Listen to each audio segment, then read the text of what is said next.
Assalamualaikum warahmatullahi wabarakatuh.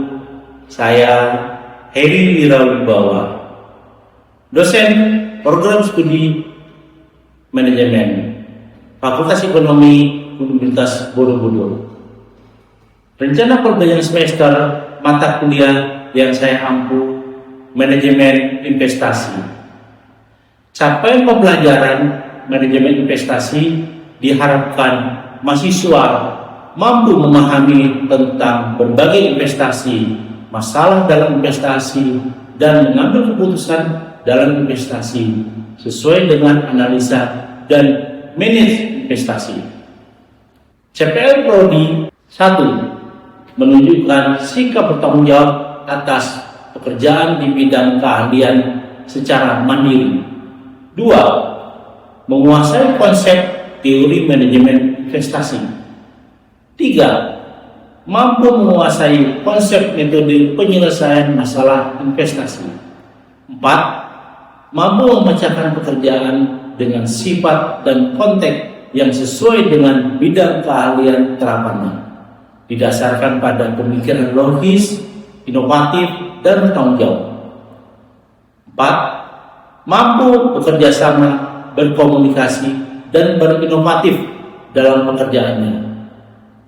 5. Mampu mengambil keputusan secara tepat dalam penyelesaian masalah di bidang keahlian. Pada mata kuliah manajemen investasi ini, materi yang akan saya bahas adalah evaluasi kinerja investasi. Evaluasi kinerja investasi adalah proses penting untuk menilai keberhasilan sinergi investasi yang diterapkan. Dalam bab ini, pembahasan mencakup definisi evaluasi kinerja, metode-metode evaluasi, serta indikator yang diharapkan untuk mengukur keberhasilan investasi. Evaluasi ini bertujuan untuk memastikan apakah investasi memberikan hasil sesuai yang diharapkan dan risiko yang diambil oleh investor. Terima kasih. Assalamualaikum warahmatullahi wabarakatuh.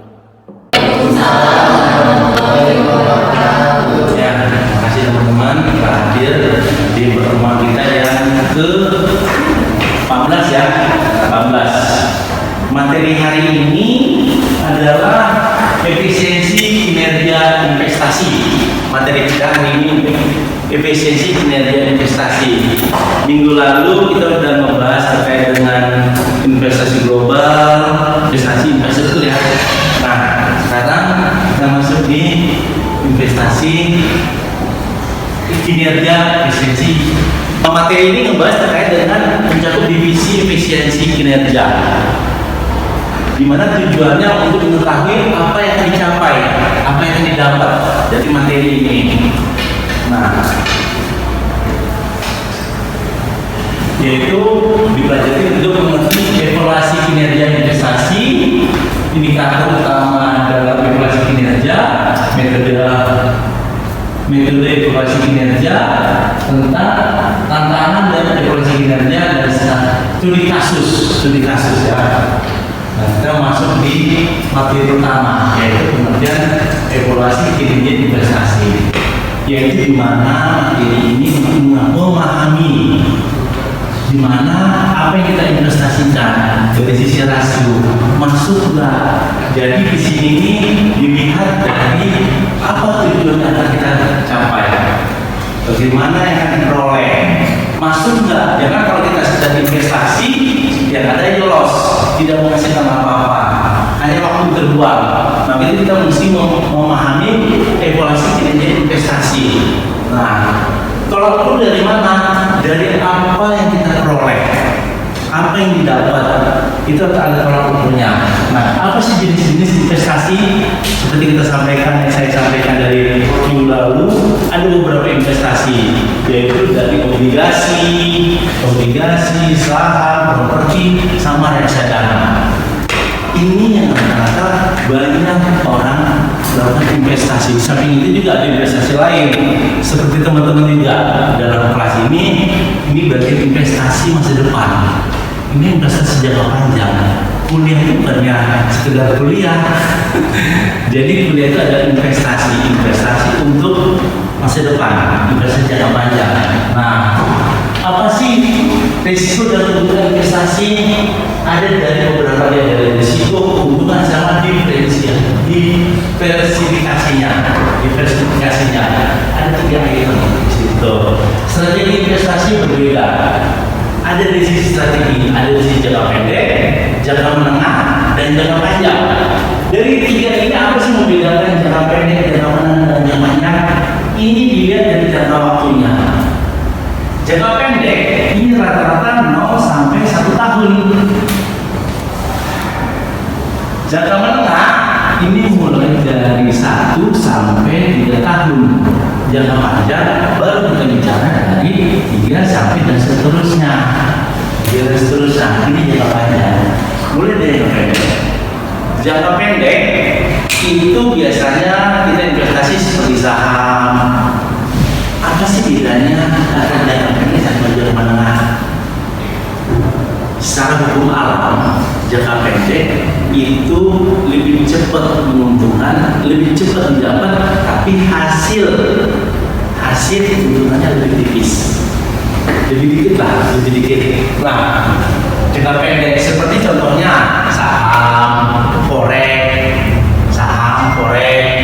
ataupun obligasi ada macam-macam. Ada yang cuma sampai 1 tahun, ada yang sampai lebih 3 tahun, sampai 5 tahun. Nah, apa sih bedanya obligasi 1 tahun, 2 tahun, 1 tahun, 3 tahun, dan sampai 5 tahun yang masuk obligasi menengah dan obligasi jangka panjang? Kalau obligasi yang jangka pendek, 1 tahun, bedanya adalah bunga. Itu bedanya. Tapi obligasi jangka menengah biasanya juga bunganya cuma menarik. Biasanya bunga menarik. Nah, ini investasi jangka pendek. Tambah dengan investasi menengah, yaitu antara 1 sampai 3 tahun.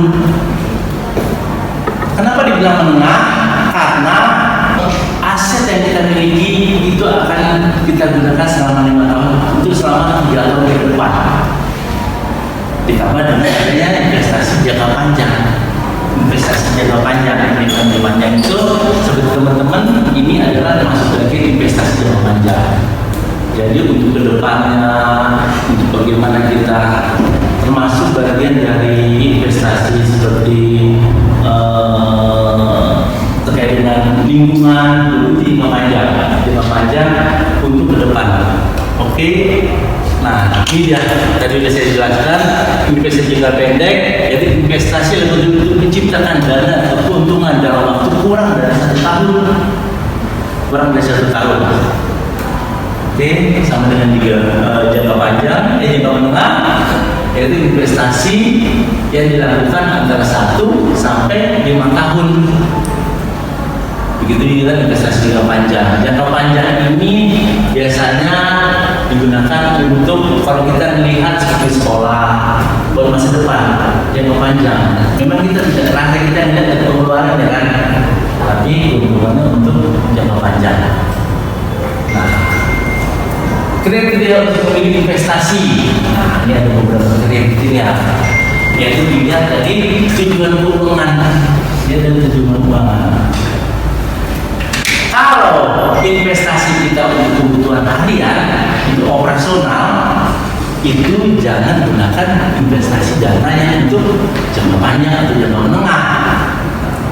Begitu juga untuk mengetahui riset, ada analisa seperti yang kita pernah pelajari, ada analisa fundamental dan analisa secara teknikal. Itu mengetahui pengetahuan dan risetnya. Sambil kita investasi, kita bisa melihat bagaimana perkembangan. Teman-teman ini kan calon ekonom semua ya, calon ekonom yang bisa memahami apa yang akan terjadi. Kita bisa melihat ke depan akan gimana. Di samping itu ada toleransi risiko. Setiap investasi pasti ada risiko. Itu udah hukum alam.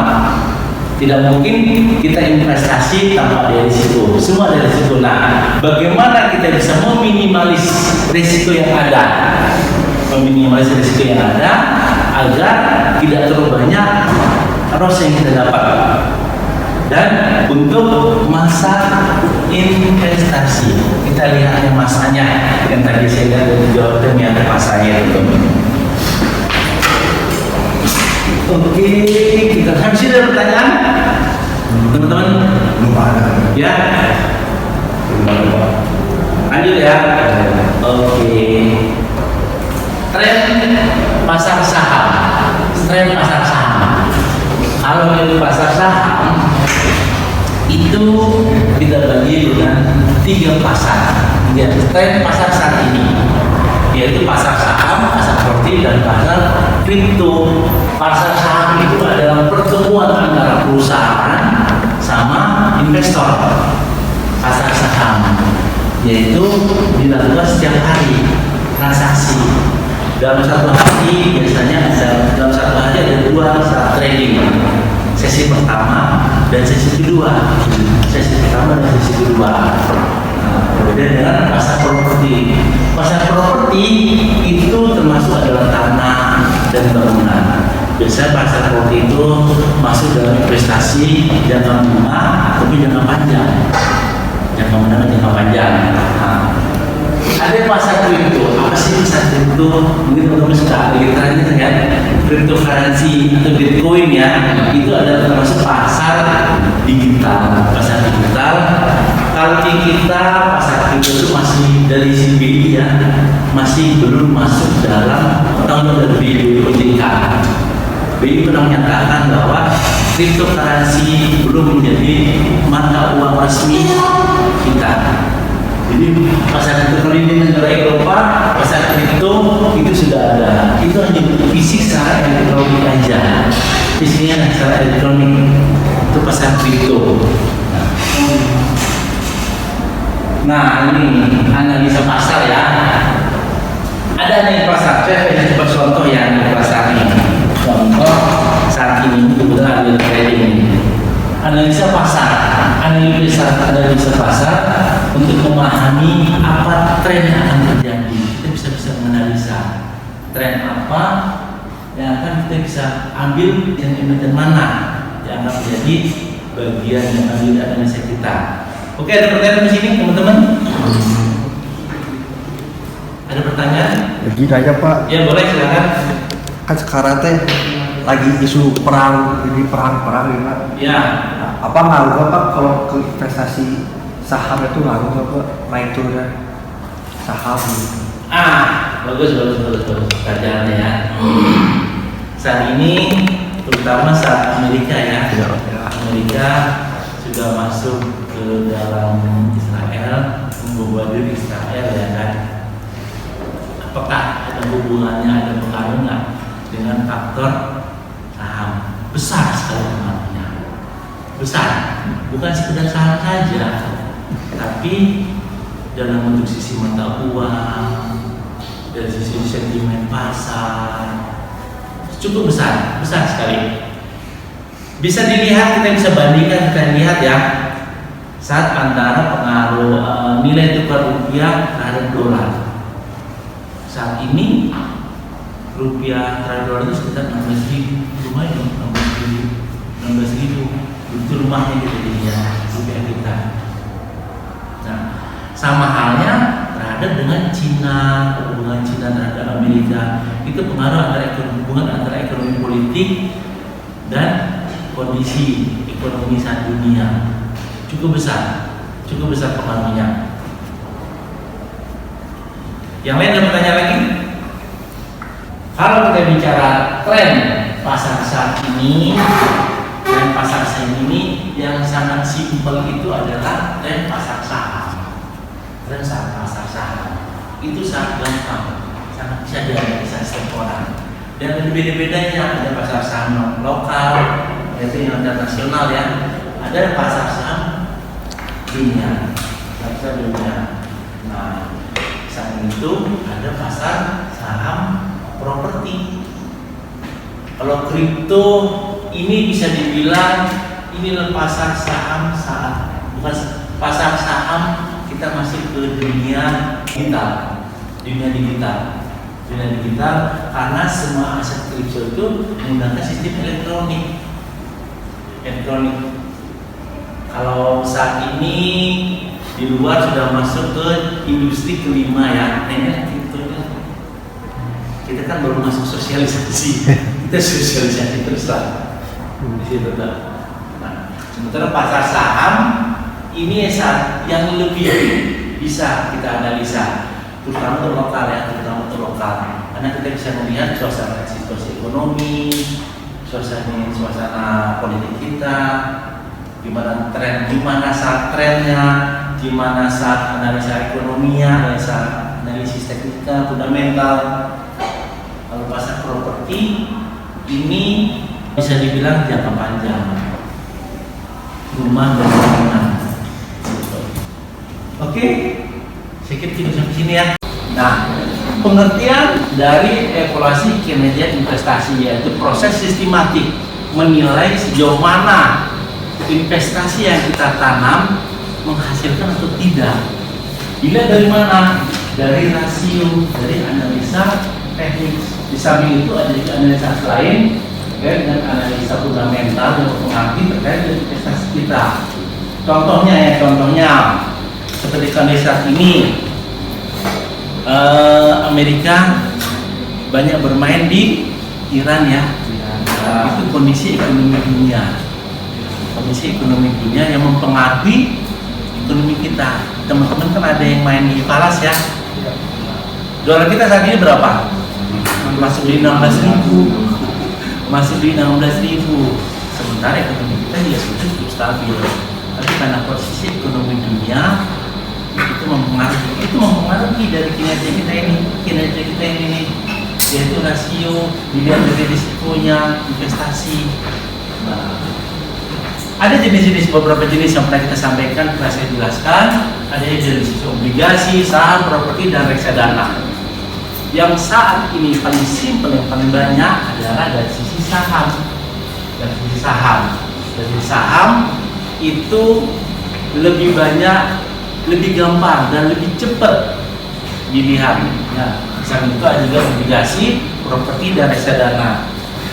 Nah, jangka waktunya apa sih? Ada perbedaan, ada 3 jangka waktu, yaitu dari sisi jangka waktu pendek, menengah, dan panjang. Ini dia jangka waktu dari kalau pendek ada 0 sampai 1 tahun. Sementara kalau menengah itu dari 1 sampai 5 tahun. Jangka panjang 5 sampai seterusnya. Jangka panjang. Sebelum kita masuk ke jangka pendek, jangka menengah, apa sih investasi jangka panjang? Ada yang tahu nggak teman-teman? Hah? Ada yang tahu nggak? Teman-teman datang kuliah ini masih investasi nggak? Masih jangka panjang apa? Masih investasi apa? Jangka panjang kan? Jangka panjang untuk nanti akan ke depan. Bagian investasi. Ini bagian investasi untuk ilmu itu tuh. Nah, kalau investasi jangka pendek ini adalah bisa dikatakan investasi dari saham. Seperti saham. Bila dari 0 sampai 1 tahun. Kenapa saham dikatakan investasi jangka pendek? Karena putaran cukup cepat. Biasanya orang yang main saham itu paling lama dilihat dari sampai hasil dia mendapatkan dividen, keuntungan. Dividen itu adalah bagian hasil dari hasil pengelolaan, dari hasil keuntungan dari setiap laba usaha, setiap perusahaan yang dilakukan go public. Nah, di samping itu ada juga untuk investasi jangka menengah. Obligasi apakah masuk investasi mana? Obligasi. Ada obligasi yang sampai 1 tahun. Jangka pendek ya, kalau kita bicara 1 tahun kita punya jangka pendek. Ada juga obligasi yang masuk dalam jangka menengah. Rata-rata obligasi antara 3 sampai 5 tahun. Obligasi untuk reksadana. Dan hasilnya lebih menguntungkan. Karena apa? Bunganya kan bunga lebih tinggi. Makanya kita tidak bisa berbuat macam-macam. Kita di fix, kita dipatok selama 3 tahun, aset kita tidak bisa diambil. Aset kita diambil selama 3 tahun sampai jam waktu. Adapun kalaupun mau diambil akan kena penalti, ada nilai cukup tinggi. Nah, ini saya coba show sedikit ya. Ini kebetulan saham lagi bagus hari ini nih. Saham lagi naik. Kemarin sempat turun dari saham harga di 7.000, sekarang masuk di harga 6.000. Itu turun. Rata-rata mana sih yang bermain? Kalau lihat banyak perusahaan, banyak saham-saham perbankan. Jadi, contohnya Bank Mandiri. Saya lagi monitor nih Bank Mandiri ini. Lagi naik sih kemarin nih. Kemarin sempat turun di Bank Mandiri. Nah, ini. Coba kita lihat ya Mandiri. Nah, Mandiri sudah masuk naiknya di harga 100. Nih, naik lagi. Nih, kenaikannya ada kenaikan di turun lagi. Tadi sempat ini naik lagi. Ini bid offernya dia nih, bid offernya. Ini kayak gini lagi main ini. Coba kita lihat ya. Buy. Nah ini salah satu contoh untuk trading di saham. Ini bagian dari digital ekonomi. Oke, dalam materi.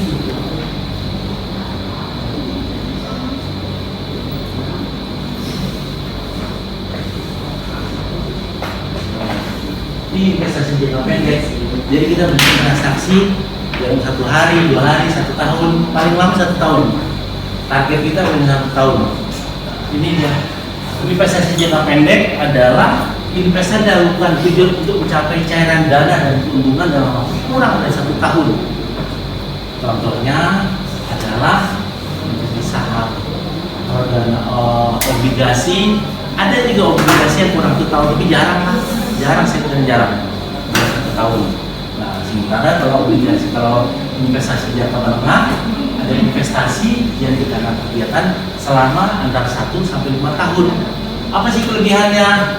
Kelebihannya itu nilainya bunganya lebih bagus, Tapi kalau kita bandingkan antara 1 tahun investasi saham sama obligasi, kalau kita bisa menganalisa ekonomi, bisa menganalisa emiten yang kita ambil, investasi saham jauh lebih bagus. Kalau kita bicara 1 tahun akan lebih bagus.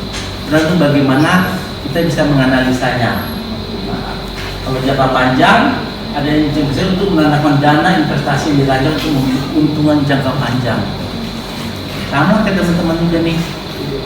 Di sini ada bagian dari investasi untuk ke depan. Punya niat kan untuk berubah hidup, untuk berubah jauh lebih bagus lagi, ya. Kriteria untuk memilih investasi, pertama dilihat dari tujuan keuangannya. Ini penting nih, tujuan keuangan.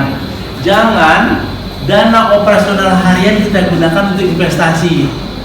Itu kuncinya tuh. Jangan kita gunakan dana harian, kita gunakan untuk investasi. Jadi kalau dana yang hanya untuk bisa kita gunakan 1 tahun, kita gunakan 1 tahun. Jangan kita gunakan dana operasi harian, kita gunakan 2 tahun. Dan jangan operasional kita harian berharap dari dana investasi, karena kan nilainya fluktuatif kan, nggak bisa dipastikan.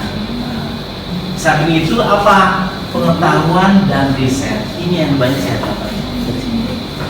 Alasannya kenapa kalau saya main investasi, suka main saham, saya dapat membaca, saya melihat di mana kondisi, di mana trennya. Di situ tuh. Contohnya di sini. Contohnya sini ya. Ini teman-teman mau skripsi kan? Ya. Sudah ada sebagian. Kalau ngambil terkait dengan judul emiten perusahaan yang ada di Go Public, di sini banyak informasi. Nah ini ada investor total. Ini kita bisa lihat analisa di sini nih, total penjualannya dalam satu kuartal berapa.